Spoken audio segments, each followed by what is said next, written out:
Oh my god. Baby honey. Ndichamusoro. Ndichamusoro. Kuti kwauri kani kuku. Hey, baby. Oh my gosh. Baby honey. Hey, ndichavakadzi. Wakazvitazve? Ndichakudryisa foods. After shower, then. Wakazira kupi izvozvo? Wachera kupinda malojika? Wachera kupinda malojika? Ndakakuudza kuti wakaziva zvakawanda iwe Kiki. Wakuziva wakapinda nani wakapinda nani kuhotera.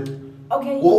Wakaziva sei zvinhu zvese izvi? Wakaziva dei usinopinda muhotera. Hausi kunototsvanga kuzvona muno muhotera. Baby, ifeni zvifene muviri wako zvaunochitonzwa. Ndati wapinda muhotera. Nangirikini ndiani mukadzi asingazive zvinhu izvozvo. Zvekupinda muhotera, mume muchipinzwa nani muhotera? Mapinda muhotera kana tisatarirana muchiri chitokotoko chomupinda muhotera wakazviziva rini? Zvinonga chiri kudzimba sha. Dzimba kupi? Dzimba dzevarungu. Goitai kumba kwavarungu. Kushanda. Waizviona muhotera. Chirungu ichi sha. Waizviona muhotera, waita basa kupinda muhotera navanhu nemadhara. Wazvidziva muhotera. Ifeni bebe wangu rambo chizvivena.